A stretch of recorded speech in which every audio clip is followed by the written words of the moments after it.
kinda down to me. Oh, Things ain't fucking hell. getting over. What a week. What a week, what a week. What a week. Oh, what a fortnight. Actually, how long's it been? 3 weeks. 2 weeks? We've Are missed- we recording? Yeah. Oh, okay. We've missed 2 pods. So that means Two three. pods? That means 3 weeks then, doesn't it? This is the third. So we did an episode, miss one episode, so it's 3, yeah. This is the third week. Fucking hellfire. We Shit. come on the third day. Yeah, I do these days. At the third, Yeah, not the even third day. Not even the third day. It just keeps going. Like fucking hell. Anyway, Watch a joy to the world, the podcast Podcast is here. It's Christmas and stuff. Yeah, what happened since the last time we spoke? It's turned December, and it's It is fucking December. Christmas Eve. Yeah, I am. I've got my Christmas jumpers on. I've got me. I had a moment of Christmas. Do you know what? I've not been. I've been making a real effort to be Christmassy. So Yeah. I was the one like at work that went. Do you know what? Fuck it, I'm putting Christmas decorations up. Yeah. I'm doing it. I bought a tree. Yeah, for you outside, did. outside in the arcade. You did. I was like, I'm going to get a tree and decorate the tree. It was up for an hour. Somebody nicked a bauble. Not happy. And Was it a nice bauble that they nicked as well? It was a lovely gold sparkly one. But it was on crackheads again. No, it was. Yeah, it was definitely a crackhead. Yeah, yeah. Shouted at him. I wonder what he did with that bauble. Do you know we what happened was I bet he looks like a Christmas pirate now, because I bet he's got it hanging in his ear. as he went one way, there was a community support officer coming down the other side of the arcade, and he asked like, "Is everything all right?" And we're like, "Oh, Knobhead's just nicked a bauble off the tree," and he went. Because he saw him, knew who he was. He goes, "Oh yeah, I know who he is." He says, "The thing is, he just nicks. He doesn't. There's no reason behind it. He doesn't want the bauble. He just wants to take something." Like, and apparently, What is he, a fucking magpie? yeah, apparently there's like that, a lot of them around town. That's just what they do. Whatever the half inch, they don't actually want. It's just that I'm taking this because it's now mine. Like, and then you're just like, I want the bauble. like a bauble in his pocket. Do Like, you think he's for got no like reason. a cave Just with all the shiny things. with all these shiny Yeah. things inside it? Maybe. In Stoke-on-Trent somewhere, Like like the crack fox. in Buxton, there's like there's a king crack fox.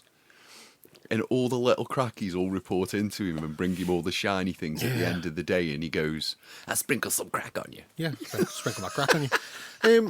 So I made the effort, and I got as much of the Christmas stuff out as I could find.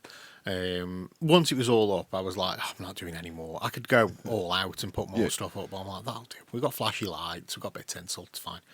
And then last week, or the week before, I had to go. I was up the doctors for some more blood tests. The ongoing saga of my blood tests, like just routine ones. What again. are we now testing for? Liver. Not like whether I've got any in the fridge for tea. My liver. Like, no, yeah, just the previous blood test. There was like a little raised. I can't remember what the count was. I think it's ALT or something like that. But it's high. But it's not high enough for a doctor's concern, but it is higher than it should be, and it's been consistently high. So it was like, let's look into it. So we're going to send you for a full liver screening. I've got to go for an ultrasound at some point as well. But all Let me them, come with you in case you can hear a heartbeat. yeah, please. You know my hand, like, is there a boy? I want a boy. Just before you carry on, I had to go for bollock cancer check. Yeah. Yeah, and for a bollock cancer check, you know what they use for the babies. Yeah. Where they're looking to see Yeah. what sex Yeah. they are, and they're looking through the thing. Do you know they use the same technology for bollock cancer? For your testicles. Yeah, yeah. Okay. And I got a massive case of the giggles. I thought you were going to say I got a massive boner. No. Rubbing I this don't know where your mind is. rubbing this gel on your balls, like there was a guy. So I'm lying. Sorry, go off your liver. So I'm lying. I'm lying with me legs in what can only be described as a stirrup. Yeah, like stirrups. Like. So me legs, it's not a normal position for me, believe it or not, despite the rumours. So Whatever. I'm lying with me legs up here. Loves a good fucking toss salad. Like this. Yeah.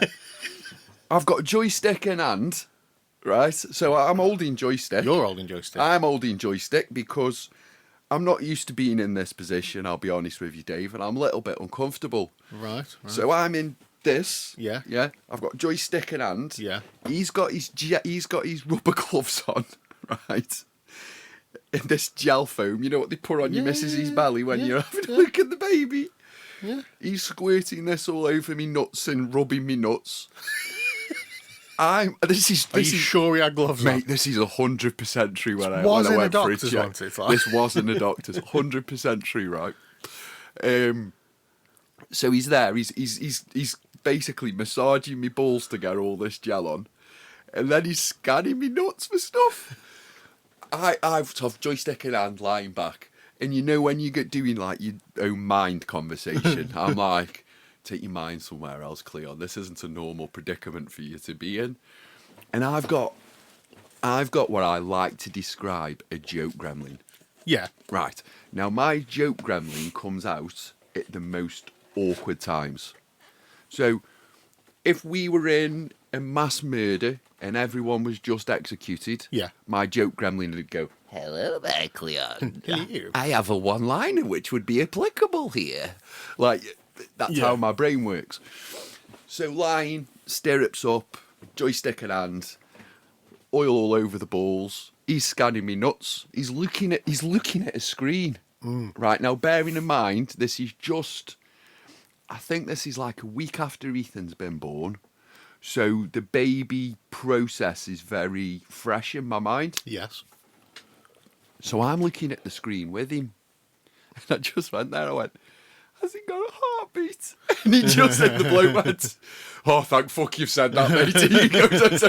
He says, "It's dead weird, isn't it, this?" And then it just broke the ice. But anyway, sorry, the moment you said, "Is it a Ultrasound. real boy?" An ultrasound, my brain went back straight to the day of having a ball massage.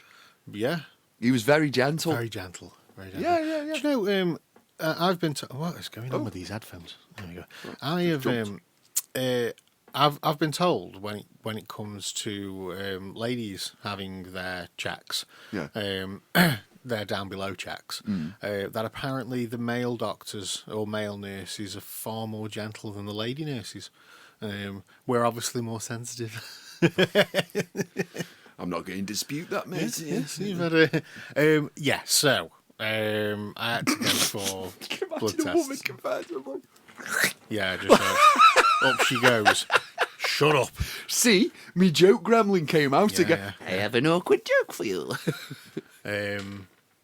So I Liver. went up for blood tests. Yeah. They've all come back fine. So no issues there. And but on the way back, so it was the one morning where the weather decided to go, "Do you know what? I think I'm going to rain quite heavily." So I've gone, "Do you know what? I think I'm going to get my steps in." Decided to walk up to the doctor's. So I've gone through Fast Park. I've gone all the way up to Cambridge, and I get there, and I'm thinking, because I'm now because I sweat in the winter. I've got my hoodie on and my coat, and I've got us halfway through the walk, and I'm fucking roasting. So everything's coming off. So I'm just in a t-shirt. It's pissing it down. I'm sweating and I'm wet, and I need to get to the doctor's. And I think to myself, right, I'll have at least 10 minutes here where I can just sit down and just compose myself and whatnot. My arse didn't even touch the seat, and the nurse came out and went, "David." And I'm like, "Oh, yeah, all right." So straight through, blood test done. So I'll get everything back on, and I'm going for a little walk. I'm like, you know what, fuck this. I'm going to go and buy loads of Christmas stuff, and I'm going to have the house to myself. I'm going to go home, I'm going to put some fucking tunes on, I'm going to clean up, and I'm just going to decorate the house Christmas stuff, and I went full. Do you know when you're just in that mood and you don't care anymore, and then you just like the basket is just getting full, like fuck it, and it goes, nutcracker, yeah, I need one of them. Massive bits of tinsel, need that. Bowls to hang off the ceiling, of course I need them. Oh, a new tree, fuck it, why not? In that goes.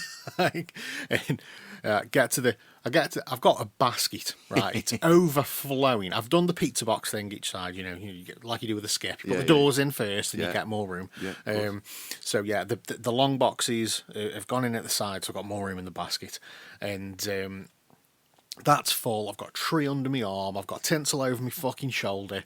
Like, and I walk down to the checkout. I put everything on the floor, and then I start loading it onto the checkout. And the guy goes, "Do you want a bag?" No. No, mate, no. What I'm actually going to do, you fucking idiot, what I'm actually going to do is I'm gonna stack them up high, like a Hawaiian stone effect, if you will. How they used to honour the masters. You know what I mean? Yeah, with it. All the stones stacked up. And then what I'm going to do, little man, is I'm going to balance it all the way home while I'm walking perfectly. Of course I want to... That's getting my head. That's doing my nut in, that is. Do you know what I've done? Go on. I've adapted it so I save money on bags. Oh, okay. I steal the trolley.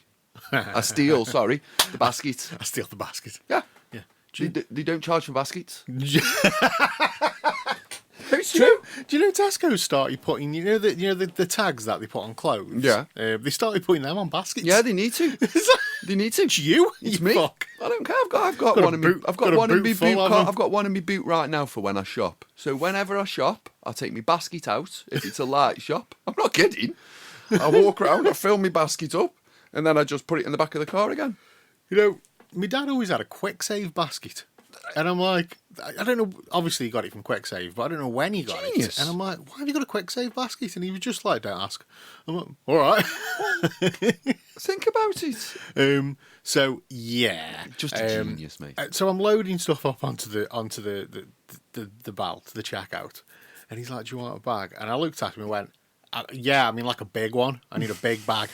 Like if you've got one, a big bag would be When he great. gives you a paper bag. So I turn back round and I carry on loading stuff up. He scanned everything. Now I thought maybe, just maybe, he would have grabbed the big bag and just started chucking stuff in the bag. Oh for no, me. they don't do Right. that now. Yeah, because that's what the ladies at the other B&M before it closed down used to do. They were helpful. They were like, "I'll pop these in the bag for you, Duck." Yeah. Oh, you're a fucking superstar, love. Thank you very much.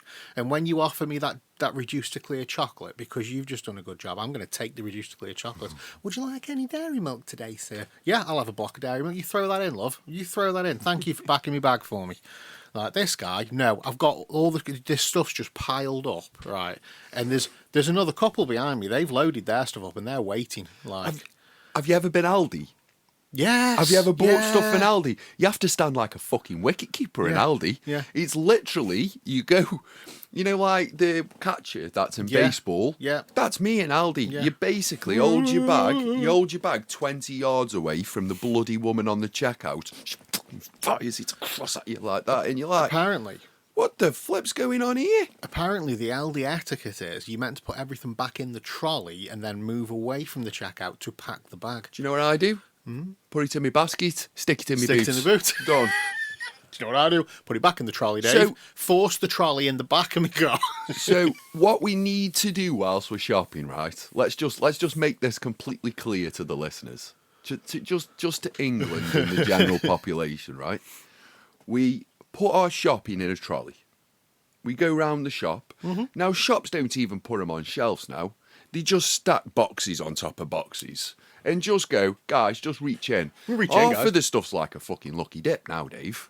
When you go into the supermarket, it's like you stick your hand in, rummaging around, and you pull out. Cannellini beans. Yeah, brilliant. This is mega. Shut to your trolley. So I've been doing a diet for the best part of 3 weeks now. Lost over a stone and a bit. Thank you very much. So I've had to do pretty much my own shopping. But all I'm eating is egg. It was egg, chicken, steak. Now it's egg, chicken. Yes. That's my diet in a nutshell. Yeah. A couple of protein puddings and things like that, and apples in the middle of everything. So I went shopping. did £200 up the wall on steaks, chickens, sweet potatoes. Yeah.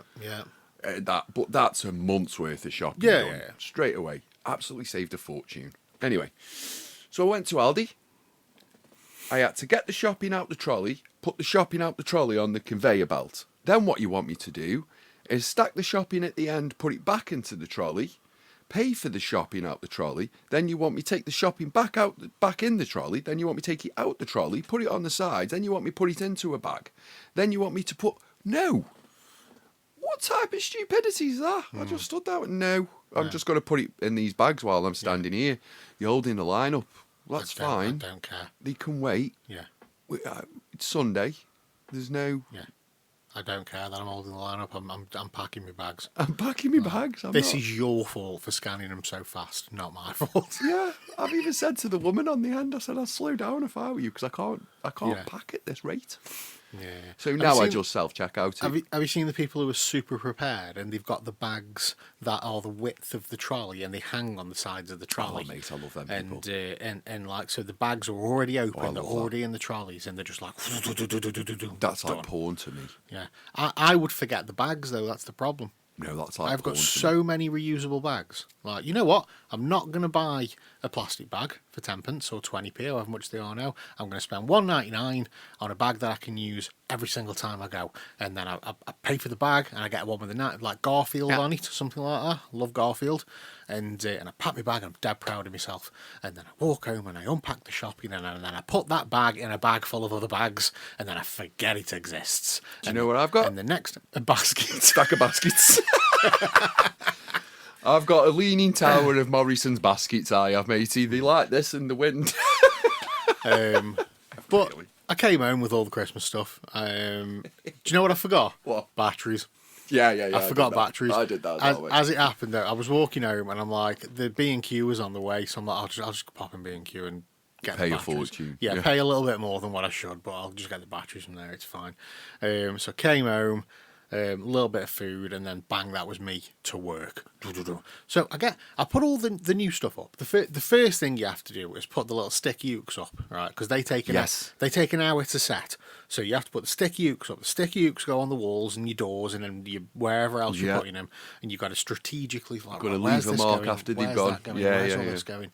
And yet they have to stay there for an hour, so they set, and they're still up now. It's worked. It's great, love it.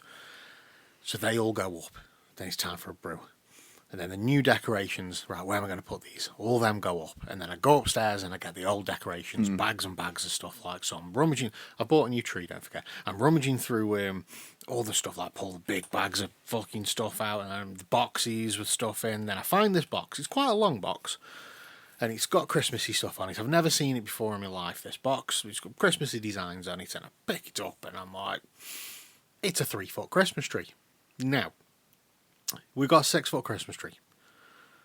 But since we've had the cats, the 6-foot Christmas tree is not a good idea. Because them cats are fucking feral when the Christmas tree goes up. Bit of water gun. Yeah, do you know what? They look at you like, you could do that, and they look at you and go, what the fuck are you doing? Using the wrong type of water pressure then. Using the wrong type of water, Dave. You want to use kettle water. Like this. You know them really powerful soaker things? Super soakers. Just sit like that like The it's like fucking a god. cartridge. Yeah, just sit like that. And whenever it starts to go towards the tree, just go and after 2 or 3 goes of fucking hell, what's that? You'll stop getting near the tree. So, what we decided to do this year is get a smaller tree, put it on the table, and that way, if it does go over, it's not that big a deal. When the 6-foot one went over, it was a big deal. So I've bought this little fibre optic tree. Managed to put a couple of baubles on it. That's lovely. And my Santa, that's older than me, that always goes on the top of the tree. That's on there as well. And the cats, they love it. They rub themselves against it. So this is the other thing as well. Get everything out that the cats are going to destroy. Lay it all out everywhere. Let them have a fucking whale of a time in it. Rolling around on the floor in the tinsel, rubbing themselves up against the tree branches. They were loving life. It was like I'd just like dumped them in a bucket of catnip. Like they were happy as pigs and shit. And once they've had the fun, once everything's up and decorated, they're like, I've had my fun, I'm going to leave that alone, which is what they've been doing. It's very good. So I go upstairs, there's a 3-foot Christmas tree. I'm like, where the fuck is this? I've never seen this before in my life. Like, where has this come from? So Dawn comes home from work. She walks in. I've got all the lights on, trees up. Like, it's fucking lovely. It's Christmas Eve. She's like, "Oh, this is really nice. Oh, why have you done this?" I'm like, "'Cause it's Christmas." And she's like, "Oh, thank you. This is dead good." And then I'm like, "Question: why is there a 3-foot Christmas tree upstairs?" And she goes, "What are you on about?" I was like, "There's a box upstairs, 3-foot Christmas tree, unopened, just up there. Where did that come from? Because if I'd have known that was there, I wouldn't have bought a new tree." She goes, "We haven't got a 3-foot Christmas tree. We've got a 6-foot Christmas tree." I went, "Yeah, I know we've got a 6-foot Christmas tree. That's the other side of the room. Where's this 3-foot Christmas tree come from, Dawn?" And she's looking at me. She's like, "What's it look like?" I went, "A fucking Christmas tree. What do you think it looks like?" I said, "It looks like a 3-foot Christmas tree." He's got green leaves. Yeah. And she goes, I went, "It's from Home Base." And then she went, "Oh, I bought that." I'm like, "When?" She went, "You know, when Home Base was closing down, then it was dead cheap. So I thought, oh, I'll get that." I went, "Oh, you did you? You thought, oh, I'll just get that. Like, what, in June? Something like that." Like, what the fuck? "I'll get that." And then you put it in a corner. It's like, this is like when she worked at fucking H. Samuel's, like, Yeah. and things would go reduced or whatnot. Like, I'd walk around the house and I'd see a bag or a box or something. I'd be like, "What is this?" It's like a fucking magpie. Like, just like, and you'd open the box and there'd be some kind of like bracelet in there that's like nothing overly She's expensive. not going around Hanley nicking baubles, is she? Just fucking, yeah. I always wonder why she's never home early. She's got a cave. It'd be like a little bangle or a bracelet or a set of earrings or something like that, and they'd just be in little nooks and crannies around the house. I'd be like, "Dawn, what's this?" "Oh, it was reduced, so I just grabbed it." "Why?" "Well, that's it. That's the well." Carry on doing whatever Murder you're on doing. Black Fridays. And it's always like now it's all like vitamins and shit. Like, you open the cupboard and there's this new fucking tablet in there, and it's like, what the fuck is this? She's like, "Oh, it's good for your lungs." All right. Mullen. Like the extract of fucking cow hoof or something like that. Like, why have we got ground cow hoof? Oh, Yeah. It's good for your vision. Like, Who found this out? it's like, what the fuck? Who was is this? eating the cow hoof and went, "Do you know what? I can see better. This is a good idea. Let's market it." Why have we Where got did this come from? Why have we got a jar of pigeon feathers? When was turmeric found out? I don't know. But do you know what I found out? Too much turmeric's really, really not good for your bad joints. I can't take it. I found out this week I can't take it. So I'm doing my exercise and all of that nonsense. So I've started to take vitamins, just to basically, because I'm not taking pre-workout. I'm doing everything naturally. So it's just try and get in a... I'm not taking pre-workout. What I'm doing, Dave, is 24 cans of Monster. Yeah, no. No, I'm not. I'm off mental illness shite now. I've told you. All that nonsense. I'm off it now. Brain's completely clean. I did tell you my I'm pre-workout like story. CM Punk at this moment in time. Full straight edge. Like, all I'm drinking, Dave, is water, and I'm eating chicken. That is it. And water, coffee, chicken, and zero sugar. Zero fucking sugar. cordial. Zero sugar cordial. That tastes like nothing. tastes like water with a little hint of orange. Little hint of orange. Not even nice orange water. Yeah. Just water with a little tint of orange. right. We're still. I took the daughter to the gym with me yesterday to show her how hard it is to do a workout. That little knobhead loved it. Oh yeah. Oh yeah. So I'm there getting look, this is how hard it is to run this on a treadmill. Started spacking it up and she's like, "I love that." I went, "Oh no." Yeah. So now daughter's a gym rat. So she Not a woke bad up thing. this morning. It fucking is a bad thing when she's waking up at 6:30 this morning. Yeah. Dad, Dad, gym's open. gym's open. Dad, I'm like, it's not even open at 6 on a Sunday. It's not. She's got me up out of bed, putting a pair of shorts and t-shirt on, and the bloody place isn't even open. She's getting a pure gym membership, isn't she? 24 hours. Like, Oh, mate, yeah. So we went all into the gym, all encompassing. What was I on about? my liver. I don't know. You go in the gym. Yeah, eating, gym, zero sugar. Oh, juice. so I'm on no pre-workout, no post. I'm doing a protein drink afterwards because I need protein. So all I'm doing is onboarding, Yeah. chicken, rice, chicken, rice. And I'll tell you a few things that's happened over the last 3 weeks of just eating this way. My mental agility Yeah. has gone through the roof. Like quickness of thought, lack of brain fog. Yeah. Obviously, I can't talk. It's all gone through the roof. Positivity through the roof. But what's also happened is it's highlighted like loads of stuff that's going on that goes on around you.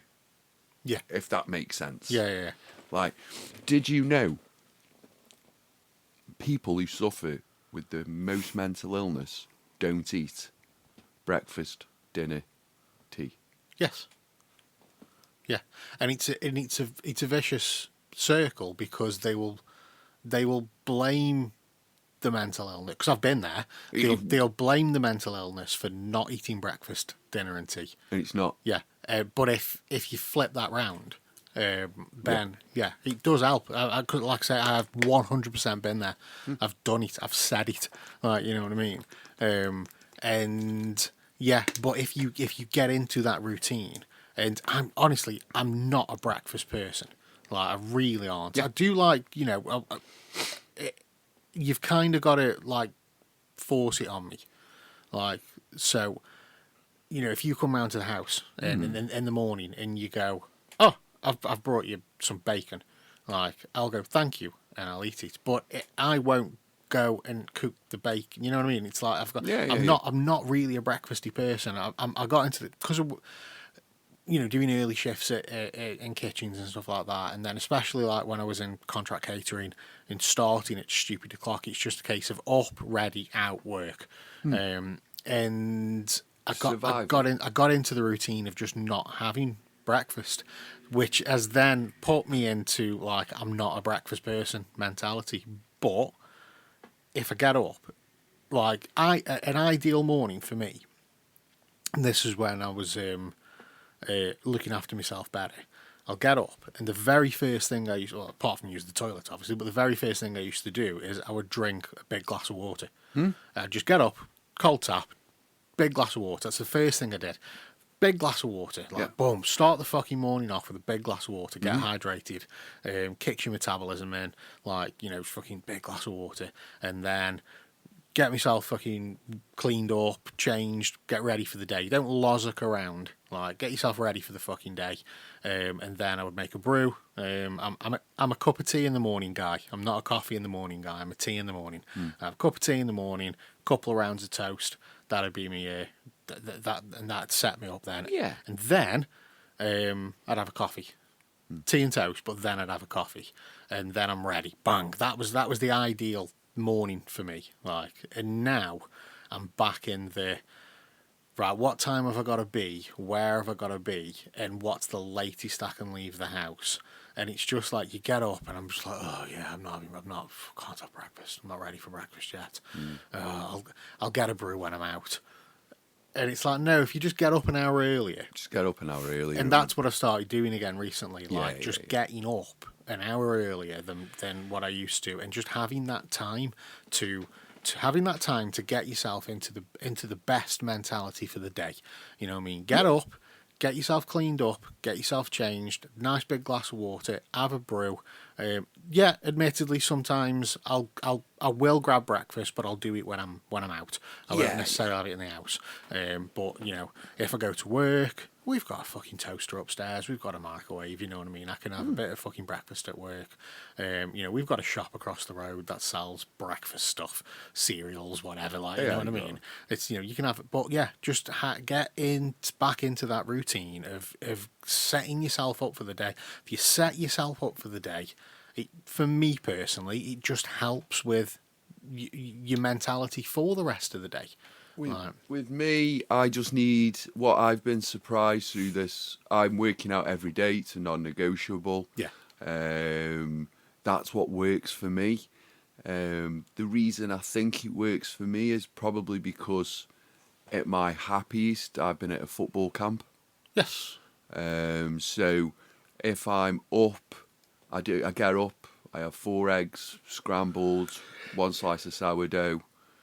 I eat that straight away. And then I'm fine. And as long as I keep my workout, my healthy food up, everything seems Yeah. okie dokie. Yeah. And it's just baffled me how, like, I can eat 5 eggs. I can eat 5 eggs, 2 chickens, and 3 steaks for tea. And I still, if I work out and I push weight, I still won't put on any weight. Yeah. And my mind feels better and my Yeah. body looks better. Of course it does. Yeah. And what's happened with me is I've had that change in mindset where I've gone, oh, that bad, Yeah. that good.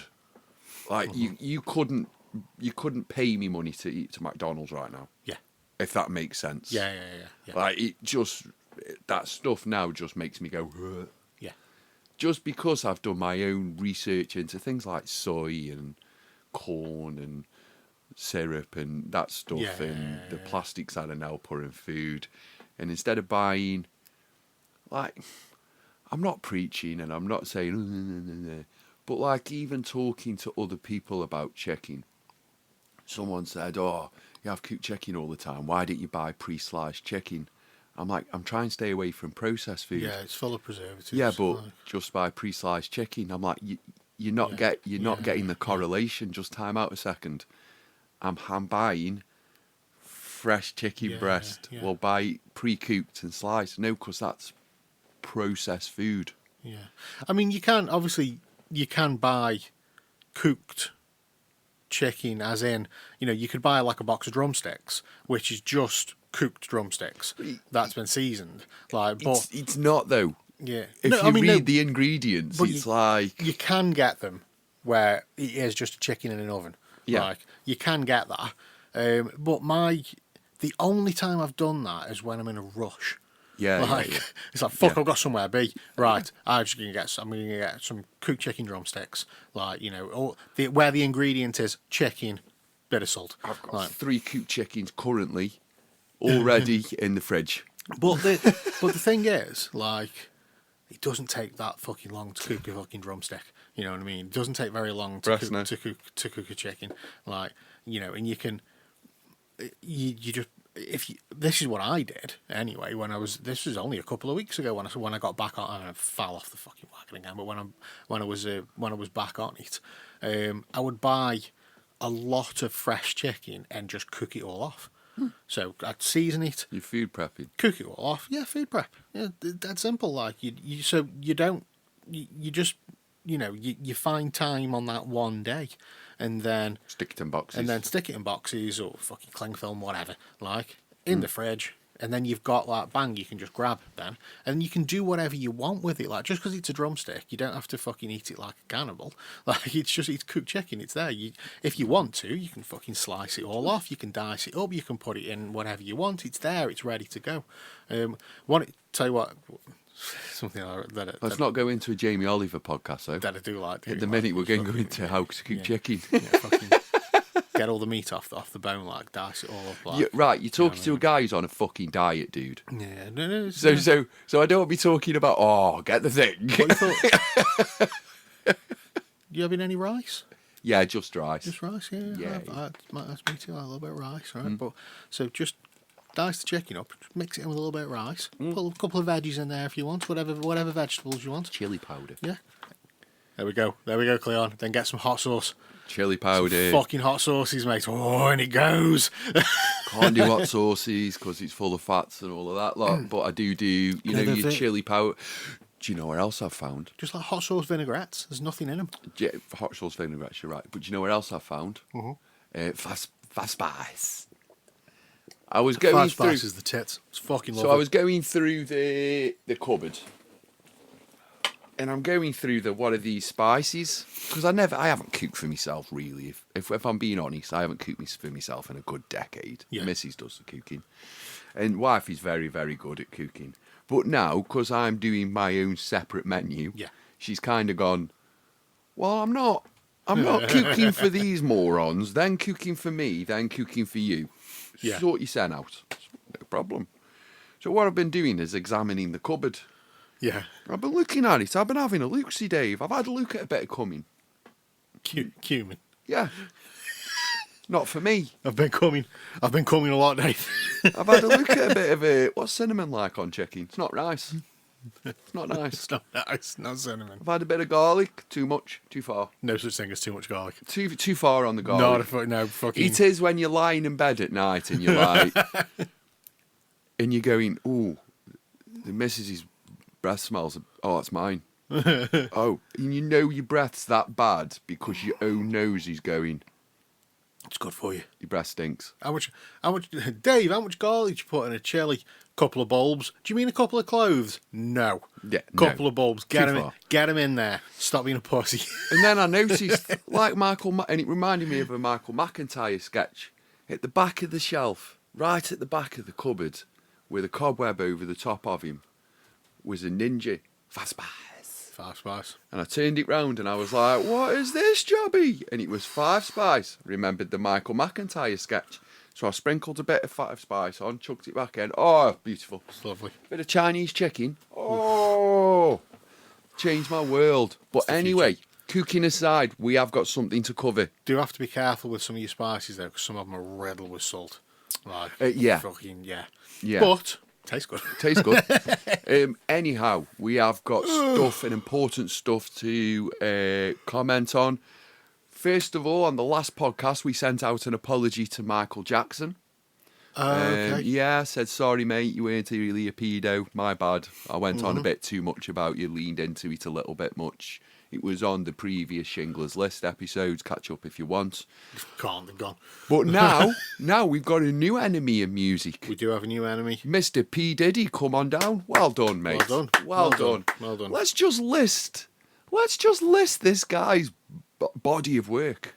He's done an excellent job. Excellent job. So not only did he orchestrate his best mate's killing, Yeah. he also arranged for the most fantastic funeral. He arranged.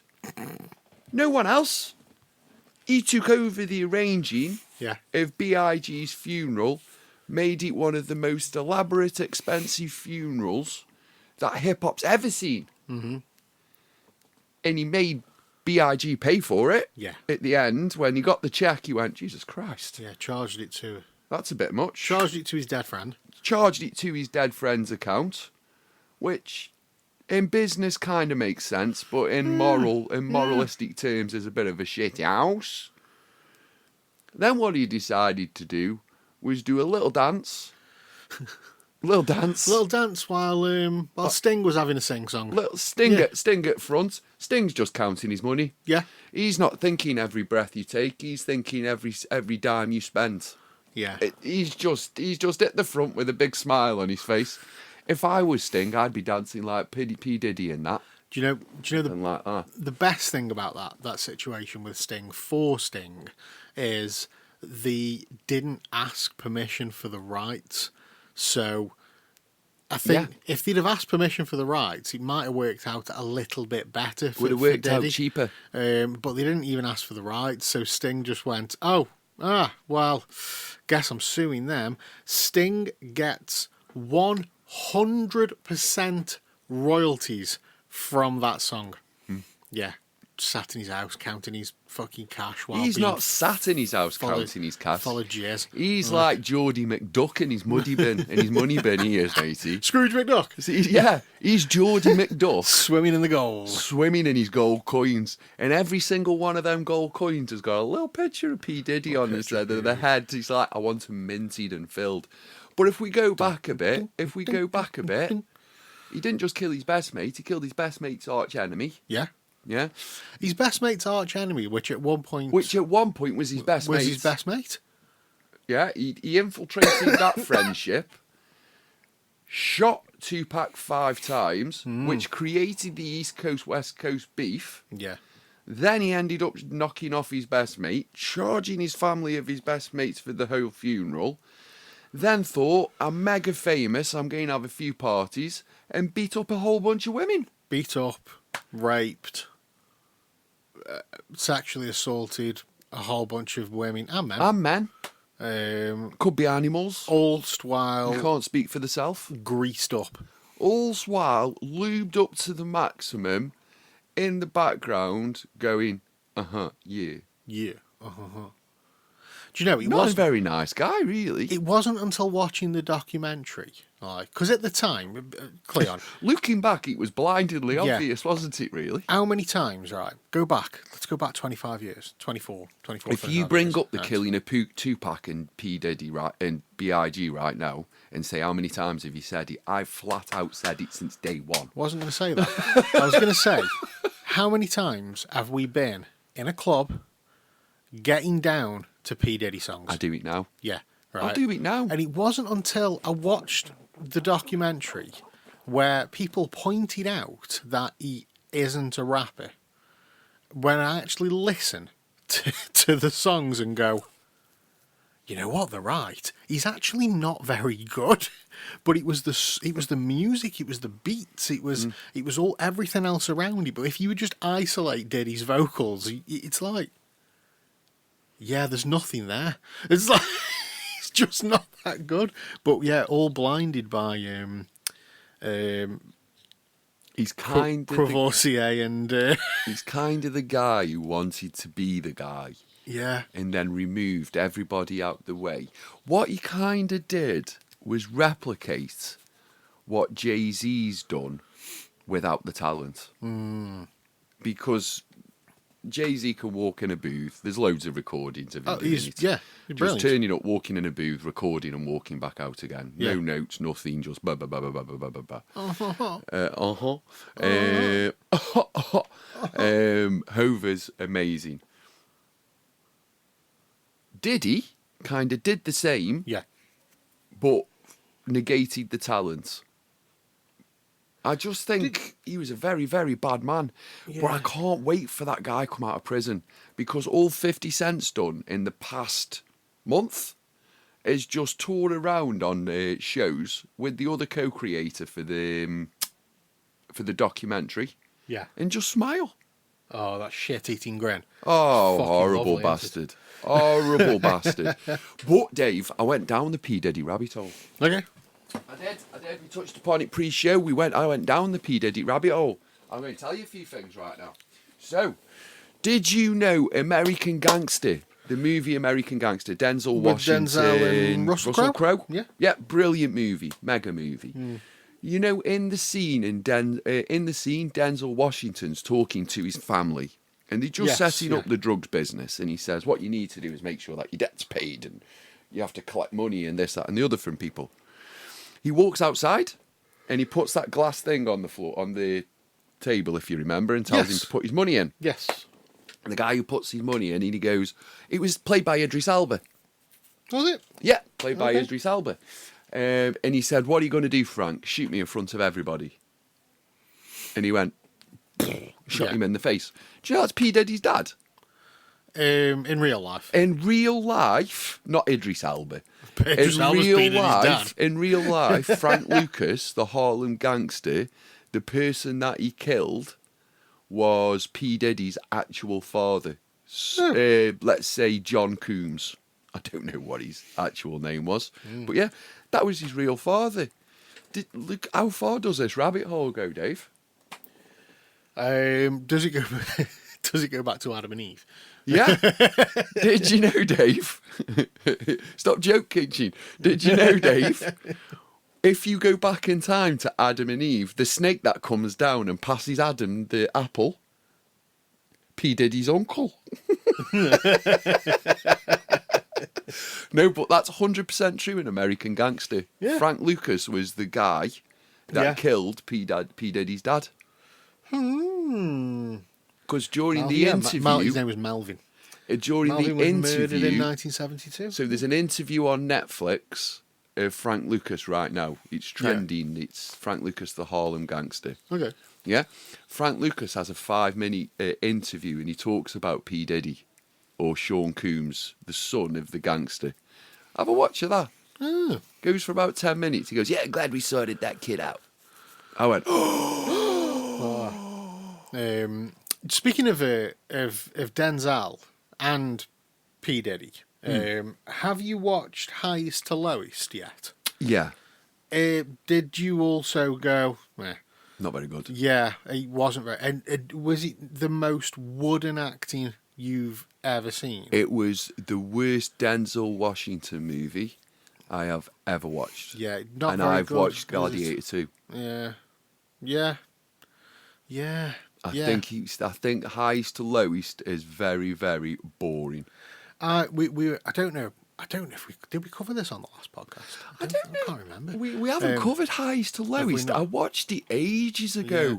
We were in the mood for watching I said to my lady, fancy watching a film, and I really fancied watching a Denzel Washington film. And I was just going through things we haven't seen yet. Yeah. And we were going to watch Equalizer 3, but we couldn't remember if we'd seen Equalizer 2. I think we've watched it, but we couldn't remember anything from it. So I was like, well, I'll tell you what, we'll just watch them all again. It's what we did with John Wick. It was like, we did watch John Wick 2, didn't we? Yeah, I don't think I liked it, but fuck, let's just watch them all again so we can watch the last one. So we've decided we're going to watch them again. And then I saw that Highest to Lowest. I'm like, oh, let's have a look, watch the trailer for this. Well, it looks pretty good. Music mogul, kidnapping. Yeah, it looks pretty decent. How we got through to the end, I've got no idea. It was I think I fell asleep. fucking terrible. Like, so bad. The idea of the film, the storyline, the idea of the film's all right. Nothing you haven't seen a million times before. Rich person's kid gets kidnapped, blah, blah, blah. But, yeah, it just... The acting's terrible. Yeah. It's so wooden. It's really bad. But yeah, did he do it? Apparently so. Apparently he really did. Did he really did? Yeah, he did that. Like, 50 Cent is a shithouse. Why is it only shown on ABC? What did he answer? Go on. Because it's one of the few channels you get to see in prison. So he knows, this guy knows for a fact that P. Diddy is watching ABC. So he commissions and ensures that the only channel in America you can watch this documentary on is on ABC. And it's previewed or programmed, or it goes live every night between 7 o'clock at night and 9 o'clock at night, which is also the only time the prisoners in America get to have the TV privileges. It's like 50 Cent, there's levels, brother. But yeah, so we know not to get on 50 Cent's bad side. So on behalf of Up the Trent Pod, we'd like to say very good morning to 50 Cent. We're a massive fan. Love your work, mate. Yeah, love your work. Love your work, mate. Always have. Always have. Always have. In the club. Yeah, in the club. Just both of us giving it... PIMP. Giving it large Yeah. while we were out. We much preferred 50 Cent songs to P. Diddy songs all the time. Oh, every day. Every day, yeah. We That's without doubt. muchly preferred that. That was definitely a thing. We're very much... No, but we are. We're very much Slim, Dre, Snoop and 50 rather than Jay-Z, P. Diddy, Nas and that side. We're very much of this way of the coast. No? I mean, Jay-Z and Nas, like, that's good, man. They're good. The East Coast won. I'll be honest with you. The moment Dre signed that Beats contract, it won. West Coast. West Coast, sorry. Sorry, I'm facing it the wrong way. I mean, my favourite MC is Rakim, but yeah, I'm looking at it upside down. No, I'm just looking at it from this side, not this side. Yeah, I mean, my favourite MC is Rakim, but... Really? Yeah, Rakim. Oh, mate. He's in my top 5. Rakim's like so good. So good. There is in this argument. Rakim is Snoop Dogg's favourite MC. I get that. But Rakim is the MC's MC. There is a very, very, very bad white boy in the middle of all of this. And there is. Vanilla Ice? No. No, Slim's in the middle of all of this. And I'm sorry. He's the only MC. Eminem, Slim Shady, Marshall Mathers. Who's the greatest MC of all time? Whatever you want to call him. I listen to rap music. I listen to the B-sides, I listen to the dark, I listen to the EPs, the whole bag of it. He's the only MC that's made me go, sorry, what? He's the What great. did you just say? He's the greatest MC of all time. Back a bit. There's no denying that. He's that good at being an MC. I'm just gonna lyrically different. I'm just gonna take a moment. So he's the type of MC that can go from this style to this style to this style, then back to his own style, and then go back. So he can take the piss out of you in your style you rap in. Then he can take the piss out of somebody out, all in the same verse, all in the same bar. He can take the mick out of, let's say, MGK, being a mumble rapper, in this bar. He can take the mick out of Jay, laid-back rapper, in this bar, in his style. Then he can track back to his style and rap normal, all in the same songs. And he can do that with any MC he wants to go. I think he's that well rehearsed now. He's, you know, when you're in that phase of music, you'll know yourself. When you put yourself up against a mic, you just hit a song. Yeah. Put yourself in a mic, song comes out. He's that trained now. He's just go. Same as Jay-Z. I think Jay-Z's at that level of, I know what people want. I can sit for 20 minutes before I go listen to a song and then just walk in and do it. I think that type of thing's like muscle memory. Yeah, he is. If we compare this with something completely different, I've had conversations of what's your favourite Disney classic, right?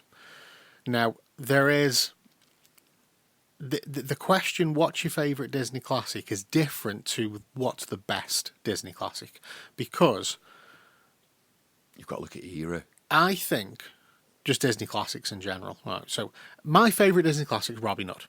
Is it the best Disney classic? No. My favourite Disney classic is Robin Hood, but because it just resonates with a certain time in my life, and he's my favourite character, and I love Disney's Robin Hood. The best Disney film is The Lion King. Yeah. I don't think there's an argument that'll say that there's another Disney classic that's better than The Lion King. From the animation to the story to the cast to the soundtrack, when you put it all together, right, then that I think objectively, The Lion King is the best Disney classic. But it doesn't necessarily mean it's your favourite Disney film. Go back to MCs. Rakeem's my favourite MC. However, it resonates with you. However, Eminem is probably the greatest MC of all time. Simple as that. Like, I don't think there's an argument for anybody else to be the best MC of all time. I just don't. Yeah. Even the albums, you go later on in Eminem's career, there might be some albums where you're like, it's not Marshall Mathers, you know what I mean? But listen to them and listen to what he's doing, and just, he's like, so good. I've found a wrestling friend at work. Good. Wrestling friends. Yeah. And we were talking about the Mount Rushmore of wrestling. Yeah. And he said, "What's yours?" And I told him what mine was. He told me what his was. Very, very similar. Yeah. And I just said, he said, "Oh, it's nice that you agree with me." I said, it's not that I agree with you. It's all subjective. Yeah, it's all subjective. Every single wrestler produces a different emotion. Yeah. Out of different people. I grew up in this era. My Mount Rushmore of wrestlers, I nailed it down the other day. Big Boss Man, Papa Shango. No. I nailed down what my opinion is for my Mount Rushmore of wrestlers, because I was getting caught up in other people's opinion. So just mine, just mine. It's all subjective again. Yeah. It's Triple H. Yeah. Fucking hell, I forgot it now. That doesn't help me out, does it? It's Triple H, Flair, Hogan. Oh, sorry, no. Triple H, Taker, Hogan, Cena. Yeah. And that's it. I will not. Some people will change Hogan out for Ric Flair. Yeah. Some people will change out Cena for such and such. Some people will do that. But that's because it provokes different stuff. And I've got an argument for each one. And I won't disagree with that at all. Yeah, It's not my Mount Rushmore, but Yeah, I'm no. not. I'm not going to disagree with that It's because same as that's football like players. fucking. I mean, the thing with wrestling as well is you could like you could break it up into like you could look at the National Wrestling Alliance and take that as a completely separate thing to WWF. Yeah, you could do ECW. Because they were doing different things. Same eras, but they were doing different things. So you could be like, well, you could put Sting on your Mount Rushmore, but does he go on the Mount Rushmore, or does he go on the National Wrestling Alliance, WCW, that territory Mount Rushmore? Did you see that episode where he supposedly fell straight through the ring on an accident, and then he stood up in the middle of it? It rings a bell. Now That you've was said it. that, yeah. Hogan and all them lot were in the bar, and Sting was supposed to drop from the rafters Yeah. in the middle, and it looked like an accident had happened, and he just went and flew through the thing, and then he just stood up at the bottom. My Mount Rushmore of wrestling is just based on WWF, WWE, or WE, or W. Yeah.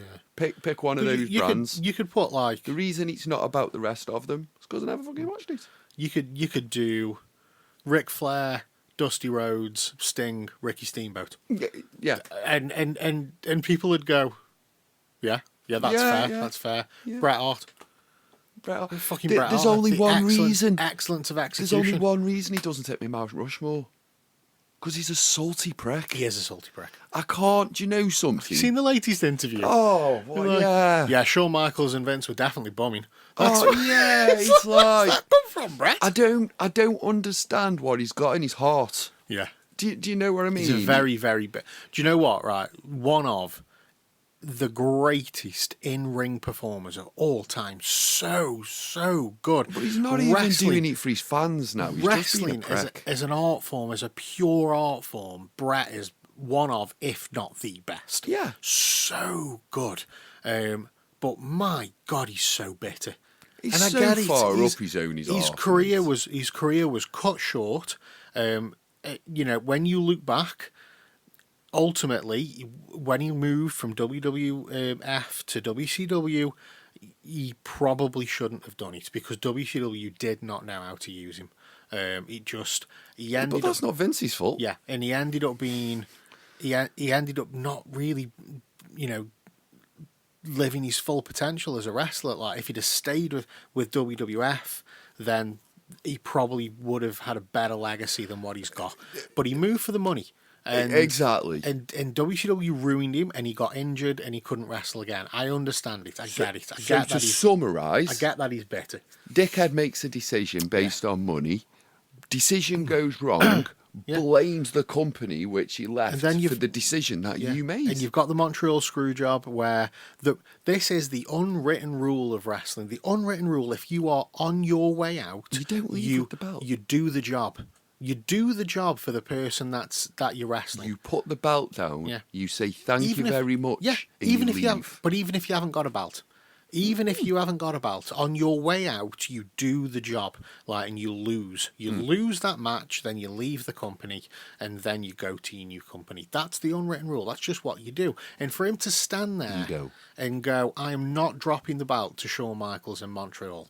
I will come back on Monday Night Raw, even though he was out of contract. So his contract ended on that Sunday, and he would have been out of contract. And he said, I will come back on Monday. I'll be on Raw. We'll rematch. I'll drop the belt then. I'm not dropping it at Survivor Series in Montreal to Shawn Michaels. I'm not doing it. Well, guess what, Brett? You're not the You're boss. contracted till Yeah. Monday, mate. Vince McMahon is your boss, and he's told you this is what's happening. You are an employee of that company, and you do. You're as not you're bigger told. than the club, pal. You're not bigger than the club. Brett, and I will quote Vince at the time: "I didn't screw Bret Hart. Bret Hart screwed Bret Hart. true. Drop the belt. Just drop the belt. Do as you're told." It's true. But it was I just like how Vince though said, I walked in the changing room and put my chin out. yeah. And he was like, you're gonna have to take one, and Vince was like, okay, fine, Walked straight in, put his chin out, Brett Yeah. hit him, and then Taker went, that's enough. that's enough. And Yeah. Brett went, yeah, okay, mate.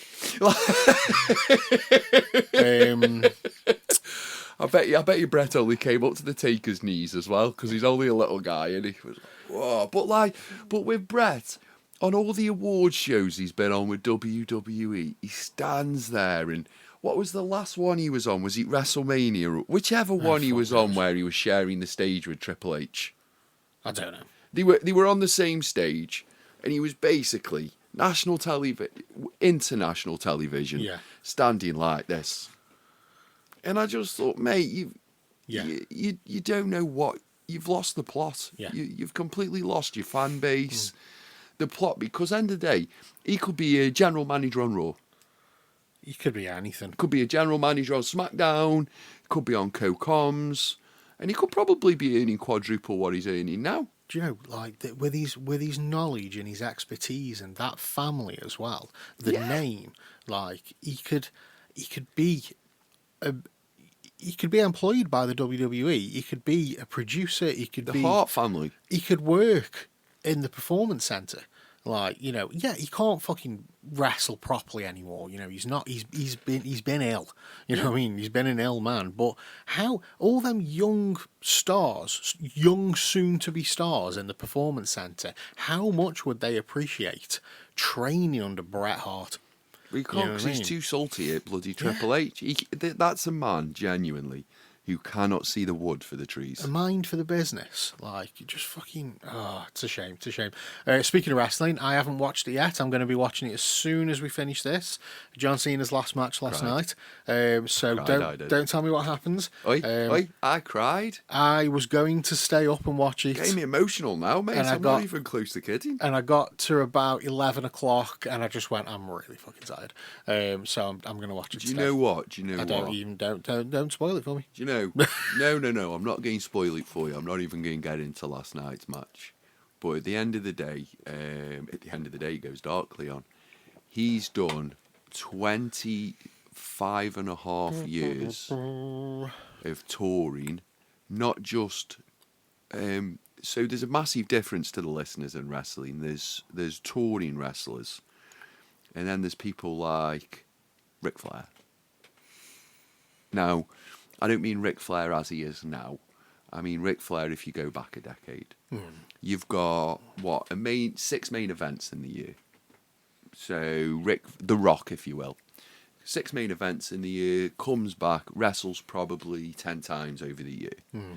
John Cena, over the past 26 years, has toured for the past 26 years. Do you know him? He's done every show over the last 26 years, apart from breaks after major events.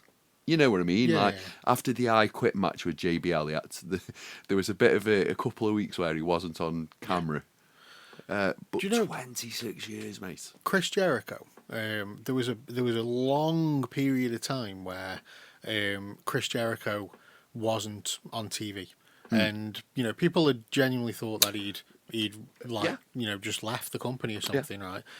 He specifically asked to not be a TV character. He was still employed by the WWE, and he was like, "Can I not be a TV character for a while? Because I think he was a bit burnt out, but he still did every single house show. So he didn't do Raw or SmackDown, and he didn't do pay-per-views, but all of the house shows, like in between. So he would do every single one of them. And when the network, WWE Network, launched, they started putting some of the house shows on live, so they'd make kind of like a mini event of it. So it wasn't a pay-per-view. It was like just a mini kind of special event where they'd give a house show a name. Like Roadblock was one of them, where, you know, WWE Roadblock, and it was like meant to be, it was like on the way to WrestleMania. It's like, Triple H is the champion and he's going to be at WrestleMania, but Roadblock with Dean Ambrose, and it was Triple H versus Dean Ambrose, but that was just set up as a house show match. But they turned it into an event. So the Madison Square Garden events, which are they are massive house shows, they don't get televised. They all get filmed, but they don't get televised because they're just house show events. They started putting them on like once a year on the network, and Jericho's not been seen for years, like, and then all of a sudden he's on this event, and it's like, fucking hell, Jericho, is he back? No, he never left. Never It's just left. that Madison Square Garden's a house show, so he's working the house show. So John Cena's done most shows for the past 26 years. Last night he featured in a shirt that was a special shirt that which was full of Easter eggs. He had what the company meant to him on his left arm, and he had his hustle, loyalty, and respect, and what those words meant to him on his right arm. You can buy the last limited edition T-shirts to what he's Of course wrestled you in. can. 1999. Cha-ching. Yeah, sold about 3 million T-shirts so far. But yeah, really emotional night. Great night. Thank you, John Cena. Yeah, I'm getting on it. You are. I'll say it. You are the GOAT. Yeah, I'm getting on it as soon as you leave. He's the GOAT, mate. So speaking of which, He's the GOAT. Get the fuck out of my house. No, but John Cena's the GOAT. Can we all agree on that? He's definitely 26 years. He's definitely 26 years, 16-time titles. Nobody's got as many titles. 17-time titled. Nobody's got as many titles as him. Can we agree now? it's debatable. No, not on wrestling style. I'm not going to go into little bits of verticals No, I mean, so we can pick I'm on about holes in the it. I'm on about the titles, the championships. His overall, he's the GOAT. WWE will tell you that he's got more world championships than anybody else. He hasn't. He hasn't. Ric Flair's on about 5, right? But WWE will say WWE titles. WWE will say 16. Not the undisputed world Woo champion or the undisputed wearing loafer champion. Actual world titles that he's won at WWE. I will say yes. He's The GOAT. he is up there. Perfect. Moving on. Football. Football. Yesterday was Saturday and we had the Premier League and not much happened. So No. Chelsea back to winning ways. They beat Everton. Liverpool finally won. Hurrah! Yay. 2-0, won Brighton. Fulham beat Burnley 3-2 and Arsenal scraped to win against Wolves 2-1. How did Stoke and the Old Vale get on yesterday? Let's just have a rewind back. Stoke beat won. Swansea 2-1. Yeah. Well done, Stoke City. Stoke won, Vale drew. Back onto the assault, and Vale drew 2-2 away at Luton. God, Luton were in the Premier League 3 years ago. Yeah, Stoke drew, which puts them still at the bottom of the league. Vale. Yeah, Vale, sorry. The bottom of the league. Yeah, Vale is still bottom of the league, while Stoke are... They've got the playoff. Third? Well, they dropped out the playoff. Oh, did they? Yeah. Oh, no, 7th. Oh, the seventh? Yeah, I thought they'd put them back in, but no. Oh, I 7th. thought it was more exciting than that. It's close, though, because they're on 33, and Preston in third are on 35. So it's all really close still. Middlesbrough and Coventry 42-47. But yeah, that whole playoff situation, you got Leicester and QPR on 31, Southampton, Bristol on 30. So there's only 5 points between 3rd and 11th. So very close. And then today at 2:00 we've got Sunderland versus Newcastle. Oh, the North East Derby. Tyne and Weir Derby. Yeah, I don't know what it's called because River Tyne. Yeah, oh no, I get it. I just don't know what it's called. I never knew what it was called. I understand why it's called that, Cleon. I just didn't know that until you've just said it. In about an hour and a half, I'm going to go into a wickedly bad mood. Ah. Yeah. Just because for some unknown reason, my mind's gearing up for war. Ah, okay. Yeah. So what's is going happened on today? Because something's massive. Because I'm doing something massive importance, and this seems to be a reoccurring theme in life. Kids need to go see Santa at 3:00. I mean, they don't. The kids need to be watching the match. Oh, well. It's all right. I have earpods, Yeah. and I've got a mobile phone. AirPods and a phone. It's fine. It's pretty much me. Yeah, it's fine. I'll be like this soon. Yeah, got Sky Sports Go. I have. Is it on Sky or is it on TNT? I don't know, but it still appears on Sky Sports Go on that little thing at the bottom. Oh no, you get TNT, don't you? I get TNT Yeah. chucked in with the Sky package. I haven't got TNT. Get a bit of TNT. Darts has started. Has it? Yeah. So here's one for you. Something I won't be watching. Here's one for you, Cleon. Right. Not sport. Here's one for you. So, do you remember? I know you don't really watch the darts, but do you remember when we still had the Lakeside World Yeah. Championship? So we had the Lakeside, Yeah. the BDO, and the PDC at the same time. Well, the BDO a few years ago went into administration, and it's all disappeared and it's fucked off. So, like the PDC is the professional darts tournament now. That's it. That's where you aim to be as a player. The World Darts Federation has been around for decades. That's like a big overall governing body. They decided to take on the Lakeside World Championship. Now, the last owner of the BDO moved it away from the Lakeside, which is the fucking stupidest idea ever in the world. No wonder it went bump. What the WDF have done is they've put it back at the Lakeside, and they've ran, I think, 2 tournaments since then. It's called, I think it's now called the WDF Open World Championship. So it's an open tournament. Anybody can fucking qualify for it. And it hasn't got a TV deal in England. I very specifically say England there. You can stream it on YouTube, so it's live on YouTube. Yeah. However, do you know S4C, like the Welsh Channel 4? Yeah. Right, I used which to watch weird stuff on that. Yeah. Like every now and again, used to catch a good movie on it. yeah. So the Welsh Channel 4, they got the TV rights to it. So if you've got cable or Sky or whatever, then you get S4C, and then you just have to press your red button and go into the options. You can change the commentary to English as opposed to Welsh. So yeah, S4C aired it, and I'm like, oh, that's interesting. So I thought I'll give it a little watch. This amateur darts world championship as it is. There's a 15-year-old Scottish kid who fucking annihilated everybody and got through to the final.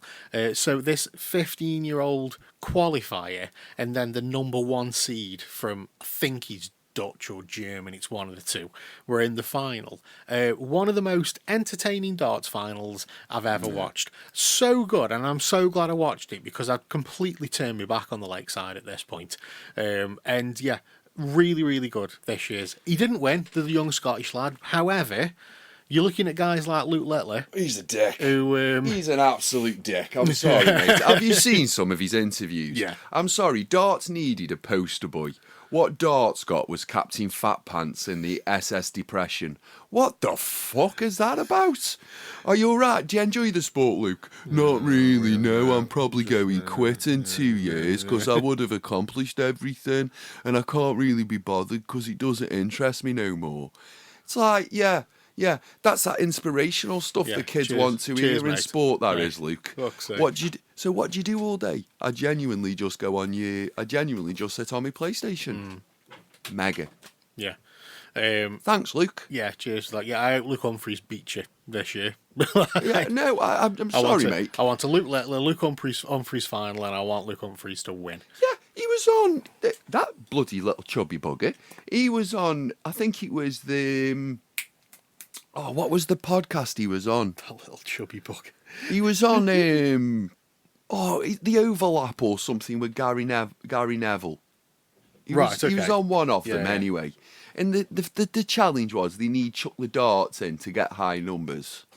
Right? Yes. And they were going to Luke, and he's sitting there in his Air Max 90s, and you're like, you're supposed to be like him.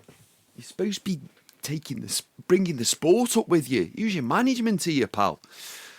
So he's sitting down and he's going, oh, you're up against the guests today. And, you got Gary Neville, Graham Souness, and all of that jazz on the thing. Yeah.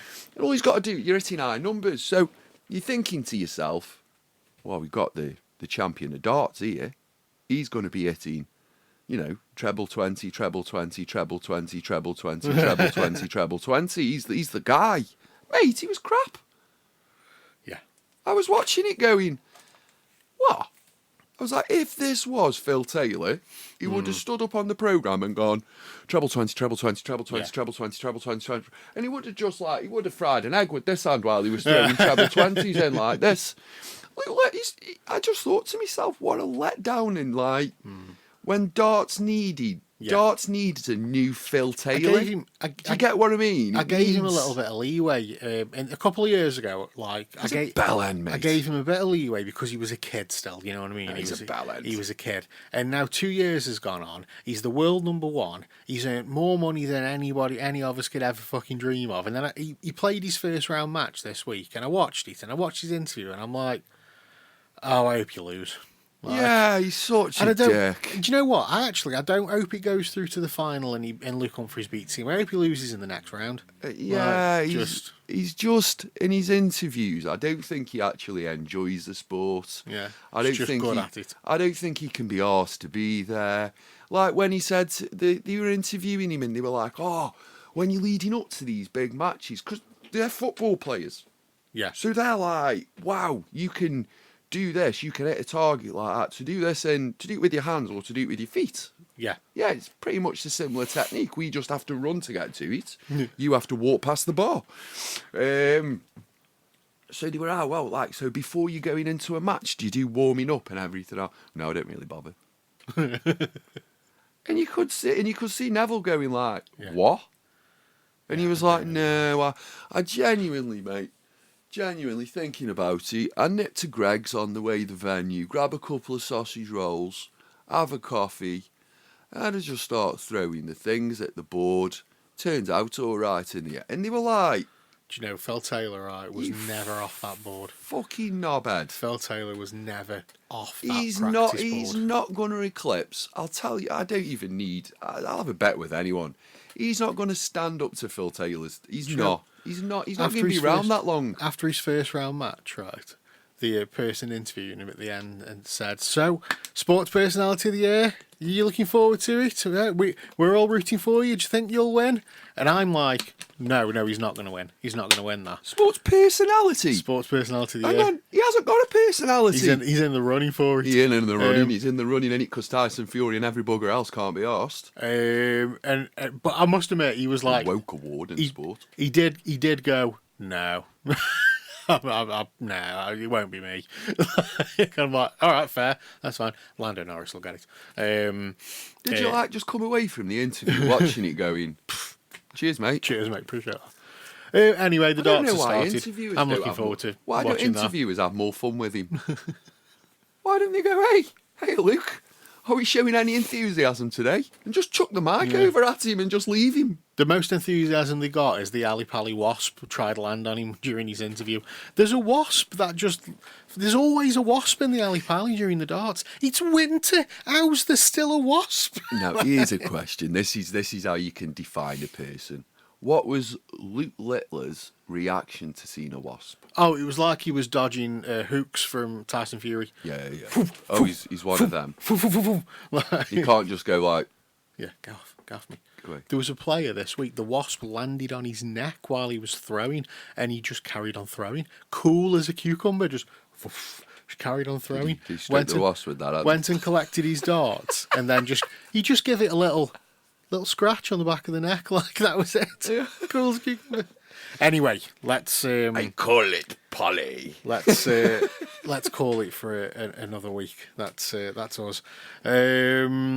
A big thank you to people that listen week in and week out. Sorry we've not been with you for a couple of weeks. We've both been dealing with stuff.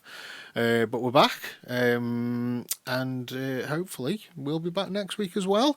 But the only way you're going to find out is if you like, follow and subscribe to the podcast on your favourite podcasting platform. We're available wherever podcasts are available. Apple Podcasts, Spotify, wherever else you get them from. And give us a follow on social media. We are pretty much everywhere. On Instagram, it's Up the Trent Podcast, and it's Up the Trent on everything else: TikTok, Facebook, YouTube, Blue Sky, X. Can't think of any more, but we're probably there. You guys are awesome, and we will see you next time.